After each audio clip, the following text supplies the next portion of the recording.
नमस्कार, मैं हूं पवन कुमार चौधरी। आप देख रहे हैं स्टार ब्लू न्यूज। अपने व्यस्ततम समय के बीच से समय निकालकर हमारे साथ इंटरव्यू के लिए पहुंची हैं मुंगेर नगर निगम की मेयर प्रत्याशी संध्या यादव जी।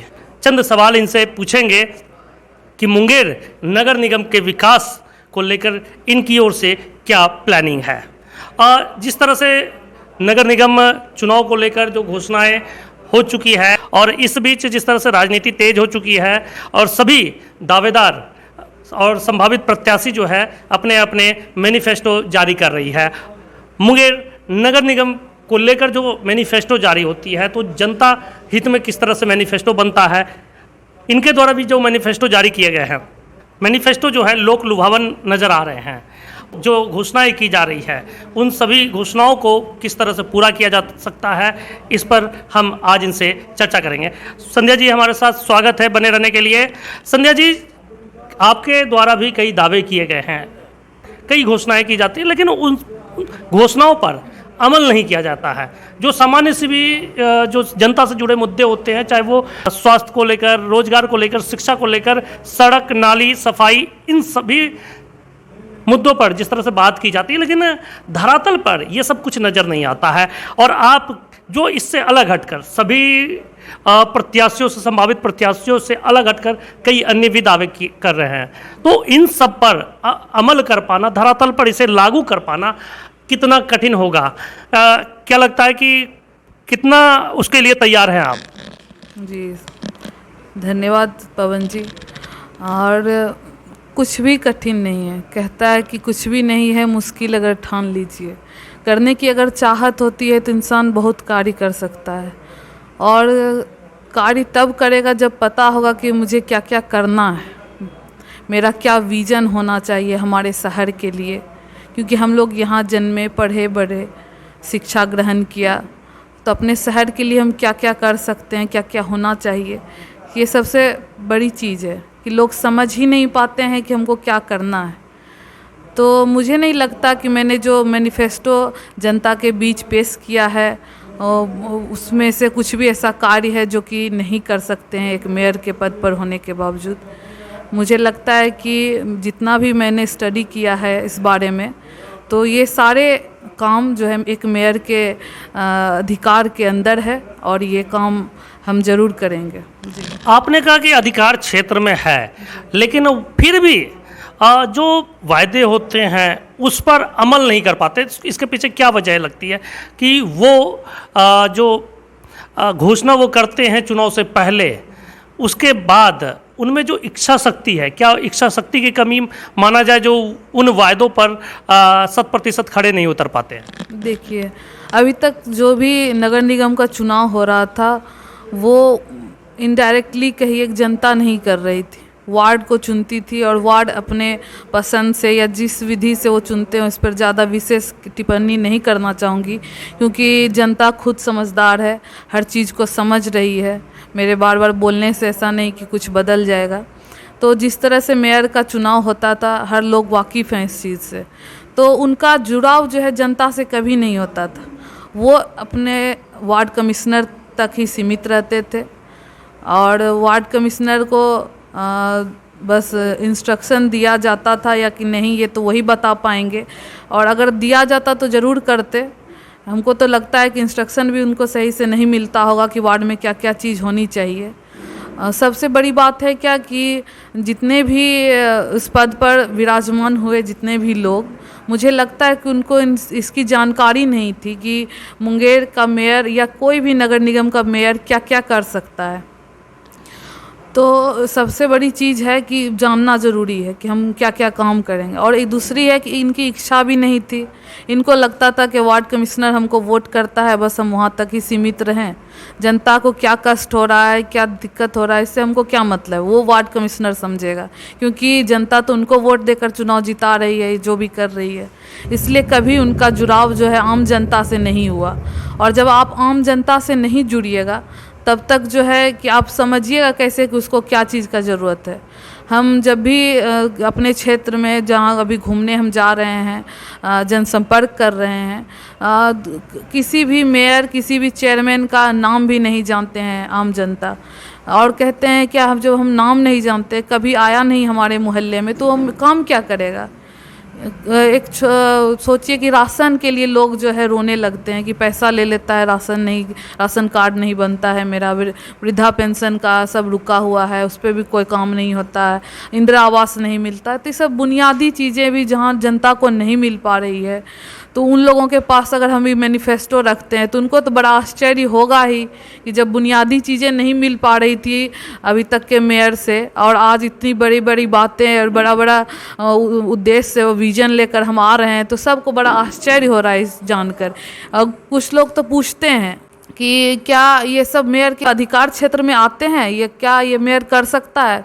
तो हम उनसे कहते हैं कि जी बिल्कुल कर सकता है, और नगर निगम को अपने नगर निगम से तुलना कर कर देखिए कि कितने आगे जा रहे हैं, लेकिन मुंगेर क्यों पीछे जा रहा है। जी, आपके जो मैनिफेस्टो है उसमें सबसे महत्वपूर्ण जो विषय का जिक्र किया गया है वो है शिक्षा और स्वास्थ्य, और शिक्षा को लेकर राज्य सरकार भी दावे करते हैं, केंद्र सरकार भी दावे करते हैं, लेकिन सरकारी विद्यालयों की जो दुर्दशा है वो किसी से छुपी नहीं है। तो ऐसे में कितनी बड़ी चुनौती होगी। और बात रही स्वास्थ्य की, अस्पतालों को भी के अंदर भी जो कुव्यवस्था है, उन सब कुव्यवस्थाओं को दूर करते हुए शिक्षा और स्वास्थ्य को किस तरह से आप सुदृढ़ बना सकते हैं। जी, आप सही बोल रहे हैं कि व्यवस्था जो है सच में बहुत कम दी जाती है विद्यालयों में, लेकिन जो है कि सबसे बड़ी चीज़ है कि जागरूकता। इंसान को शिक्षा का अर्थ समझ में आना चाहिए कि शिक्षा क्यों ज़रूरी है। आम जनता को, हम जैसे बहुत सारे विद्यालयों में गए, बहुत सारी सुविधाएं भी थी हर चीज़ की, जैसे कि पानी की, शौचालय की, बैठने की, फिर भी छात्र नहीं थे। तो हमने सर्वे किया इसके लिए कि क्यों नहीं है, तो बोले क्या कि माँ बाप बोलते हैं बच्चा पढ़कर क्या करेगा। तो इस चीज़ के लिए उनको शिक्षा का महत्व समझाया जाए, जागरूकता फैलाया जाए कि क्यों ज़रूरी है शिक्षा हमारे लिए, हमारे समाज के लिए। तो वो चीज़ है। और व्यवस्था जो नहीं है विद्यालयों में, उसका पहले निरीक्षण किया जाए कि क्या क्या कमी है, किस वजह से जो है कि इतना शिक्षा के स्तर में इतनी गिरावट जो आ रही है, किस वजह से हो रहा है। जाकर बार बार विद्यालयों में जांच किया जाए, देखा जाए, लिस्ट बनाया जाए कि हाँ क्या कमी, उसको पूरा किया जाए।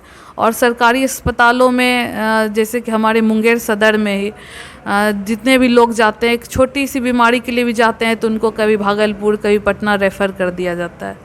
रेफरल हॉस्पिटल बन गया है अपना सरकारी अस्पताल। तो यहाँ पर ऐसी क्यों व्यवस्था क्यों है, यहाँ सर्जन क्यों नहीं है, किसी भी छोटी से छोटी बीमारी के लिए यहाँ डॉक्टर क्यों नहीं है, व्यवस्था क्यों नहीं है। जब तक कोई जाकर कोई इस चीज़ का संज्ञान नहीं लेता है, जाकर जानकारी नहीं लेता है, कोई इंटरेस्ट नहीं लेता है। देखिए, जनप्रतिनिधि का यही काम होता है कि आप जब इस पद पर बैठ गए हैं तो आपकी जिम्मेदारी बनती है कि आप इन चीज़ों को जाकर देखिए कि क्या कमी है, क्यों कमी है। और जब यहाँ से नहीं हो सके तो बाहर पटना तक आप अपनी इस आवाज़ को पहुँचाइए, इस बात को रखिए कि ये कमी है। अगर कमी दिखाएंगे तभी तो उस कमी को पूरा किया जाएगा। मेरे चुप रहने से, मेरे खामोश रहने से कुछ नहीं बदलता है। इसके लिए आवाज़ उठाना होता है और इस सब के लिए काम करना होता है। सिर्फ बैठे बैठे कार्यालय में बैठे बैठे कोई भी चीज़, कोई भी सिस्टम सही नहीं हो सकता है। बहुत बढ़िया बात है आपने कही कि किसी भी कार्य को 100% मुकाम पर लाने के लिए एक इच्छा शक्ति बहुत ज़रूरी है। शिक्षा और स्वास्थ्य की बात जिस तरह से कहा कि आपकी प्रयास और जागरूकता दोनों ही काफ़ी ज़रूरी है और इससे सुधार आ सकता है। अगले जो आपकी घोषणा है रोजगार को लेकर भी है, अधिक से अधिक लोगों को रोजगार मिले, इस दिशा में किस तरह से प्लानिंग है आपकी? सबसे पहले तो देखिए, मुंगेर में काम की कोई कमी नहीं है और हम बाहर से कारीगर मंगाते हैं, उनको यहाँ काम पे लगाते हैं। हम ये कहना चाहते हैं कि मुंगेर के स्थानीय लोगों को सबसे पहले मौका दिया जाए, वो उनको प्रशिक्षण दिया जाए नगर निगम के तरफ से किसी भी चीज़ का। जैसे किला जो है हमारा ऐतिहासिक किला है, तो जो कि चारों तरफ गड्ढा है किला के, उन सब में मखाना की खेती किया जा सकता है, सिंघाड़ा की खेती किया जा सकता है। तो इससे रोज़गार मिलेगा। नाइट वॉचमैन अगर हर वार्ड में दिया जाता है तो इससे भी बहुत सारे लोग को मौका मिलेगा। लघु उद्योग, ये सब कोई भी छोटा सा छोटा चीज़ जो है कि निर्माण कार्य कर सकते हैं। जैसे कि यहाँ पहले मुंगेर में जो लट्टू बनाते थे, मतलब काठ के खिलौने जो कि अब विलुप्त होते जा रहे हैं, उन सब चीज़ को फिर से लाया जाए। हमारे बच्चे अब प्लास्टिक की चीज़ें बार बार यूज करते हैं, इससे पॉल्यूशन बढ़ता है, वो हज़ारों साल लगता है उसको ख़त्म होने में। तो क्यों ना इस सब चीज़ पर विशेष ध्यान दिया जाए, इसको बढ़ावा दिया जाए। जो हमारा पुराना जो कल्चर था, जो हमारे स्वास्थ्य के लिए भी सही था, उस चीज़ को बढ़ावा दिया जाए। तो हमको लगता है कि काम की कमी नहीं है, लेकिन बस करने की इच्छा शक्ति नहीं है यहाँ के लोगों को, कि जो बनकर जाते हैं प्रतिनिधि वो बस नाम के प्रतिनिधि हैं, जनता के बारे में एक बार भी नहीं सोचते हैं कि उनको क्या चीज़ का ज़रूरत है, नहीं है, कुछ भी नहीं सोचते हैं। जी, तो इससे क्या मानते हैं, अगर इस तरह की व्यवस्थाएं लागू की गई तो नगर निगम क्षेत्र में अगर रोजगार सुदृढ़ होगा तो इससे क्या लगता है पूरे जिला में कि अर्थव्यवस्था सुदृढ़ होगी? बिल्कुल बिल्कुल ज़रूर सुदृढ़ होगी। मछली पालन करना सिखा सकते हैं, यानी कि नगर निगम के तरफ से अगर मतलब सोच कर लिया जाए, ठान लिया जाए कि हर लोगों को जो है प्रशिक्षण देकर बेहतर कार्य में लगाया जाए, तो हमको लगता है कि रोज़गार के लिए हमको कहीं बाहर जाने की ज़रूरत नहीं पड़ेगी। मुंगेर बहुत ही खूबसूरत और ऐतिहासिक जगह है। यहाँ काम की, पहले भी मैंने बताया कि काम की कमी नहीं है, तो यहाँ पर काम किया जा सकता है, बशर्ते काम करने की इच्छा शक्ति होनी चाहिए। जी, जैसे कि जो भाजपा के या आरएसएस के लोग गौवंश की जो संरक्षण की बात करते हैं, लेकिन बावजूद चाहे वो गौवंश की बात हो, चाहे आवारा अन्य पशु जो हैं, उन सभी को लेकर, उसको लेकर कोई भी नगर निगम के पास कई अधिकार हैं, लेकिन बावजूद शहर के गलियों में जिस तरह से आवारा पशुओं का तांडव देखने को मिलता है, किस तरह से इस पर पहल किया जा सकता है? जी बिल्कुल किया जा सकता है। देखिए, बहुत सारे एनजीओज ऐसे चल रहे हैं मुंगेर में जो कि इन पर विशेष काम कर रहे हैं। बहुत सारे पशु घायल हो जाते हैं, बीच सड़क पर रहते हैं, बहुत परेशानी होता है। वो जीव कहता है, जीव हत्या ये नहीं होना चाहिए, और बेवजह उन पशुओं को मार दिया जाता है, गाड़ी के नीचे आ जाते हैं। तो उनका संरक्षण के लिए भी एक बनाया जाए नगर निगम। ये सब तो नगर निगम का काम है, ये सब तो बेसिक काम है नगर निगम को, उसके तरफ से संरक्षण होना चाहिए। कि इस तरह खुलेआम घूमता है तो आम जनता को भी परेशानी होती है उन सब चीज़ों से।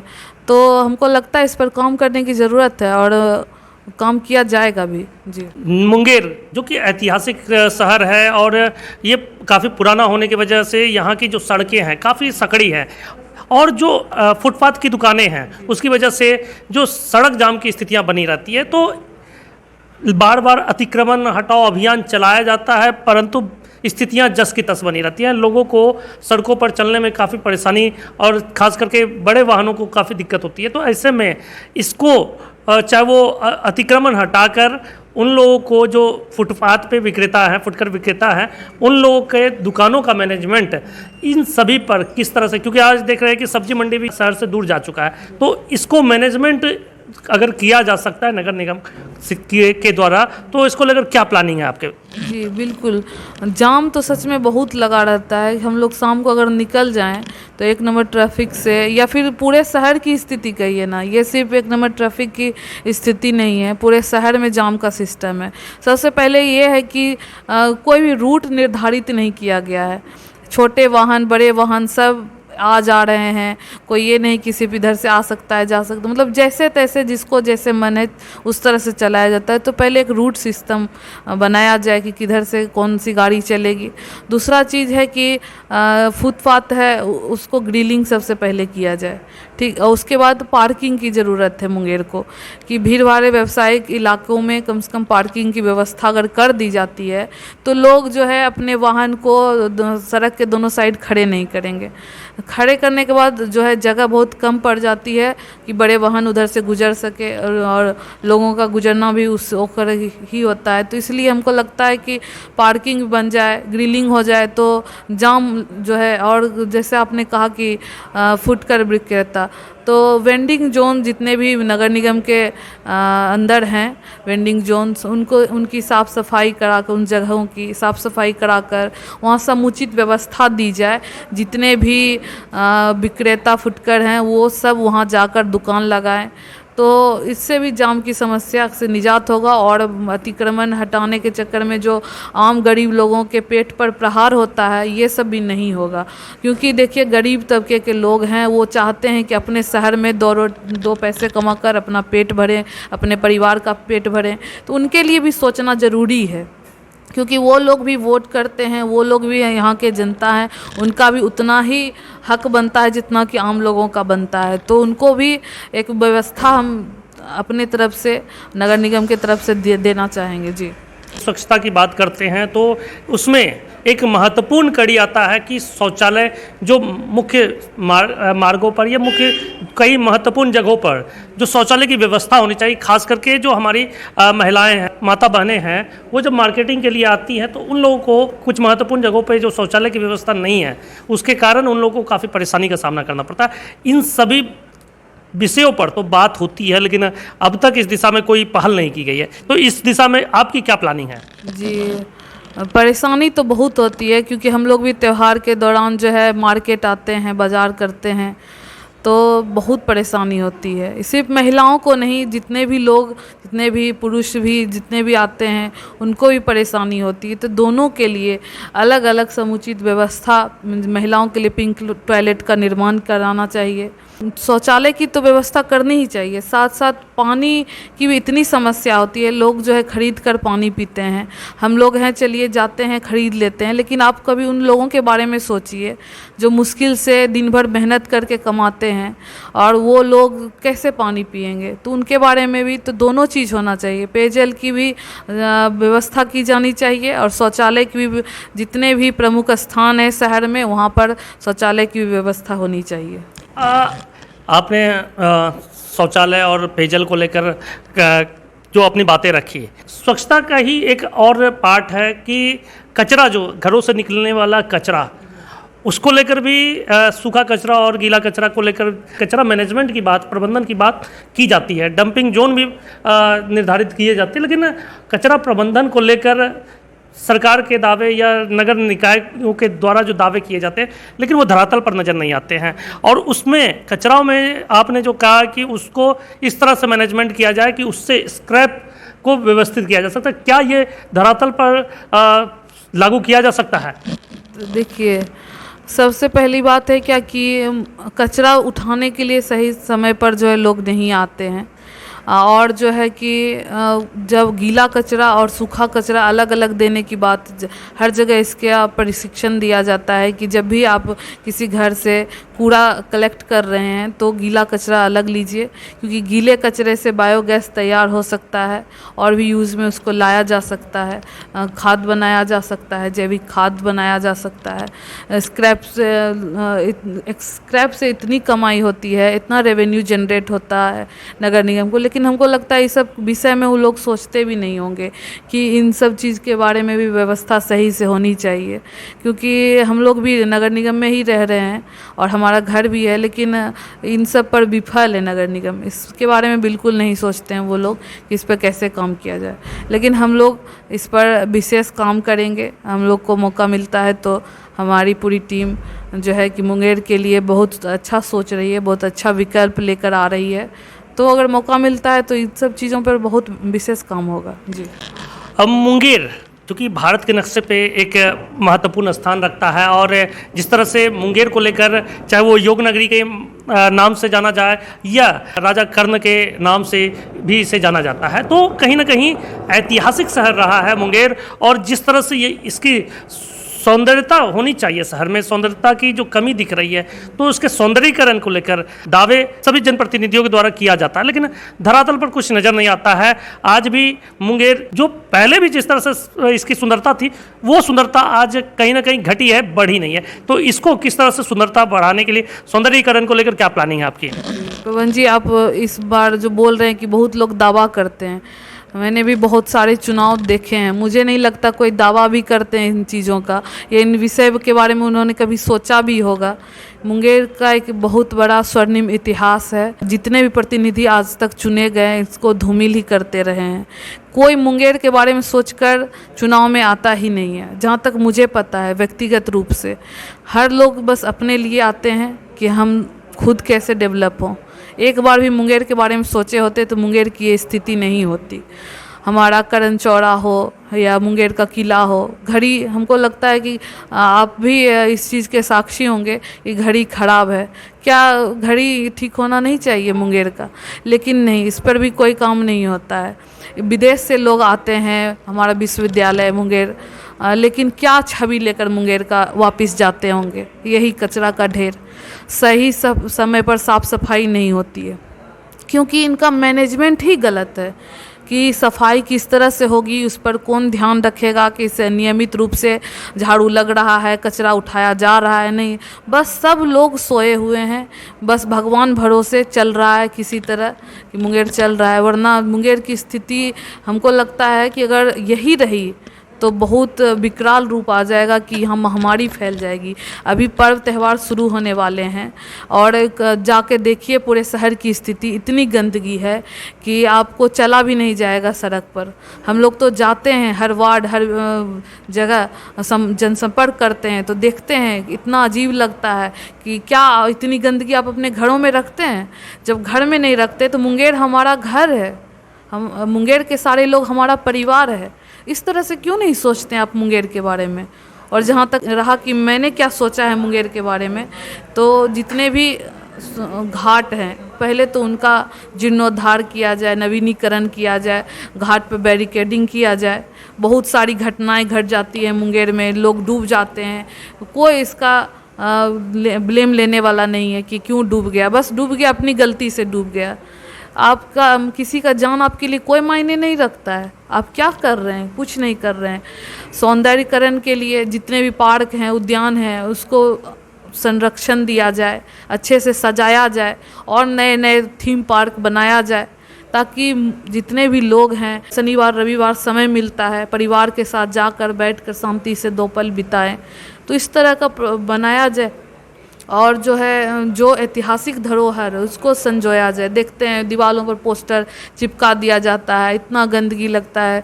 इतिहास को एकदम धूमिल हर वक्त हर लोग कर रहे हैं।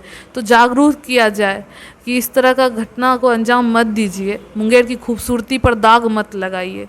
जितने चौक चौराहे हैं वो हमको लगता है जैसे जब बना होगा उसी तरह है, उनका कोई भी नवीनीकरण नहीं किया जाता है, ना तो लाइटिंग किया जाता है कि जितने भी चौक चौराहे हैं उनका लाइटिंग कर दिया जाए, खूबसूरत लगेगा देखने में, फाउंटेन लगाया जाए। नहीं, कुछ भी बोले ना कि मुंगेर में जितने भी जनप्रतिनिधि आए हैं मुझे नहीं लगता है कि कोई एक बार भी मुंगेर के बारे में सोच रहे हैं।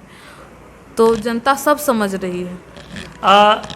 संध्या जी, जिस तरह से आपने कहा कि मुंगेर में कुछ ऐसा थीम पार्क बनाया जाए जहाँ पे लोग अपने परिवार के साथ घूमने और अपना समय बिताने जा सके, और ख़ास करके पार्कों में शाम के समय लोग जाते हैं।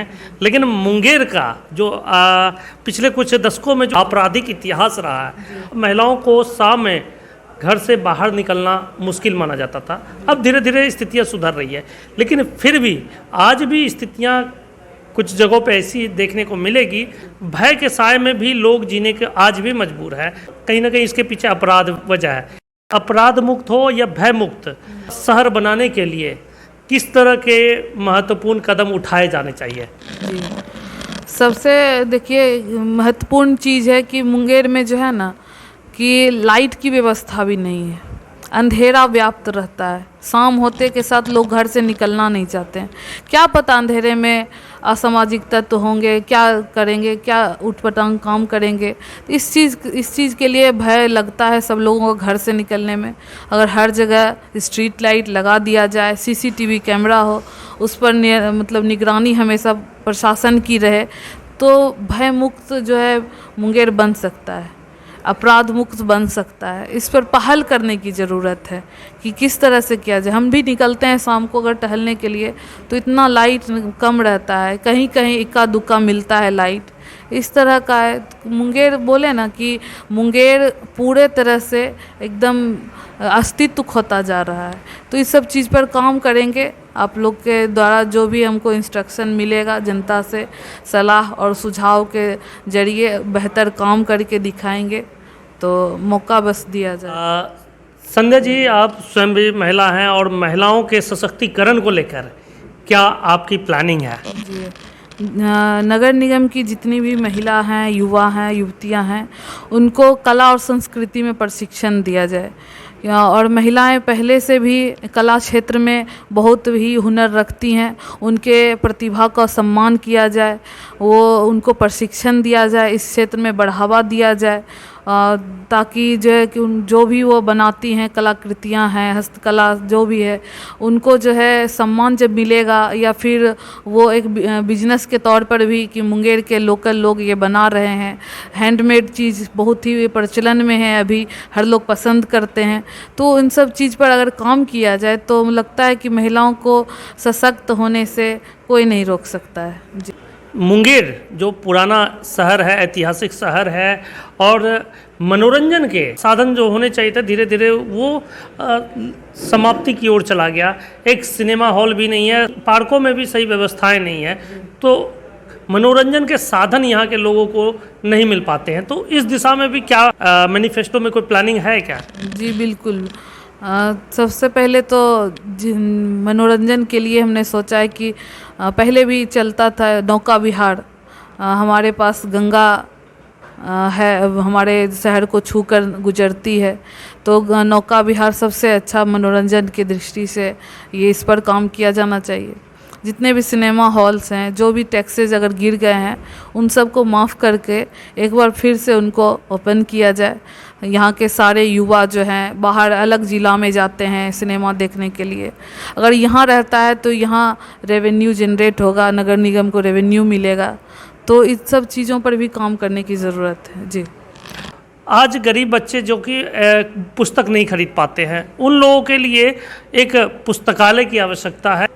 वर्तमान में पुस्तकालय वैसा नहीं बनाया गया है जहाँ पे वो बैठ के शांतिपूर्ण ढंग से पढ़ाई कर सके। चाहे बड़े बड़े शहरों में दिल्ली यूनिवर्सिटी की बात करें या अन्य शहरों में जिस तरह से व्यवस्थाएं हैं, तो उस तरह का एक पुस्तकालय का अभाव यहाँ देखने को मिलता है। तो उनकी उस दिशा में भी कोई क्या प्लानिंग है क्या? जी, आपको मुंगेर के इतिहास का एक और पहलू हम अवगत कराना चाहते हैं कि मुंगेर नगर निगम के अंतर्गत जो है ऐतिहासिक पुस्तकालय कह सकते हैं, श्री कृष्ण सेवा सदन, जहाँ पर हम लोगों ने विजिट किया। वहाँ पुस्तकालय की कमी नहीं है, पुस्तकालय है, लेकिन रख रखाव सही से नहीं होता है। किसी भी चीज़ की व्यवस्था, जितने भी छात्र पढ़ने के उद्देश्य से वहाँ पहुँचते हैं, वहाँ पानी की समस्या है, शौचालय की समस्या है। हम लोग तो जाकर देखे, नगर निगम की तरफ से कोई एक कर्मचारी भी वहाँ जाकर साफ़ सफाई नहीं करता है। जब वहाँ से सारे विद्यार्थी जाकर नगर निगम को आवेदन दिया कि इस तरह की चीज़ें हमारे यहाँ कमी है इन सब चीज़ों की, तो वहाँ से रिप्लाई आया कि आप लोग खुद साफ़ कर लीजिए। आप लोग क्या करते हैं? सिर्फ पढ़ने के लिए आते हैं साफ़ सफाई का? आप ही बताइए, क्या ये संतुष्ट करने वाला जवाब है? तो बिना पंखा है तो एक पंखा है, अब 50 बच्चे पढ़ रहे हैं, लाइट की व्यवस्था नहीं। सभी छात्र मिले हमसे, बोला उन्होंने कि देखिए लाइट चली जाती है तो पंखा बंद हो जाता है, उसका कुछ दूसरा विकल्प भी तो होना चाहिए। बारिश का मौसम आ गया, लाइट चला गया, अंधेरा छा गया, कैसे बच्चे पढ़ेंगे? तो और भी देखिए, अब आपने कहा दिल्ली में भी हम गए हैं, देखे हैं कि एसी लगा हुआ रहता है पुस्तकालयों में, लाइब्रेरी में, लोग आराम से आते हैं, पढ़ते हैं, जाते हैं। लेकिन यहाँ पुस्तकालय बनना तो दूर की बात है, चलिए इन लोगों से बना नहीं, लेकिन जो है उनका रख रखाव भी ये लोग सही से नहीं कर सक रहे। तो ये तो बहुत शर्म की बात है। और जहाँ तक रहा मेरे विज़न का कि मैं इस क्षेत्र में क्या करूँगी, तो मेरा विज़न यही है कि हर वार्ड में एक मिनी लाइब्रेरी ज़रूर बने। जो लोग बुक एफोर्ड नहीं कर पाते हैं वो लोग वहाँ आकर पढ़ेंगे। वहाँ स्मार्ट क्लास की व्यवस्था होगी, आईटी के लिए वहाँ प्रिपेयरिंग करेंगे। जितने भी लोग हैं फ्री में वाईफाई वहाँ पर होगा, सामुदायिक भवन होगा, मोहल्ला क्लिनिक होगा। तो इन सब चीज़ को अगर दे दिया जाए हर वार्ड में, तो वार्ड और हर लोग समझिए कि उन्नति के पथ पर आगे बढ़ेंगे। कुछ चंद शब्दों में अगर कहा जाए तो आम जनता को आप क्या मैसेज देना चाहेंगी? मैं मुंगेर की तमाम जनता से अपील करती हूँ कि आइए मुंगेर के स्वर्णिम इतिहास में एक नया अध्याय जोड़ते हैं, सब साथ मिलकर विकास के पथ पर आगे चलते हैं। धन्यवाद। बहुत बहुत धन्यवाद संध्या जी, आपने कीमती वक्त में से कुछ समय निकाल कर हमें दिया। क्षेत्र का दौरा कर रही हैं और जितने संभावित प्रत्याशियों के नाम उभर कर आ रहे हैं उनमें सबसे आगे रेस में आप नज़र आ रही हैं। उसके बाद भी आप हमारे लिए समय निकाली, हमारे चैनल के जो दर्शक हैं उनसे आप रूबरू होते हुए जो आपकी प्लानिंग है मुंगेर नगर निगम क्षेत्र के विकास को लेकर जो आपने मैनिफेस्टो जारी किया है, उस दिशा में आपकी क्या सोच है, इस चीज़ को भी आपने जाहिर किया कि सिर्फ मैनिफेस्टो जारी करना महत्वपूर्ण नहीं है, लेकिन उस पर अमल किस तरह से किया जाना है, इसके पीछे पूरी थीम तैयार आपने जो किया है, इससे स्पष्ट है कि कहीं ना कहीं आप लगातार इन विषयों पर गहन अध्ययन कर रही हैं और कार्य करने की जो आपकी ललक है, तो कहीं ना कहीं इसका फ़ायदा आम जनता को मिलेगा। आप बने रहें हमारे साथ, देखते रहें स्टार ब्लू न्यूज़। चैनल को सब्सक्राइब करें, वीडियो को लाइक करें, अधिक से अधिक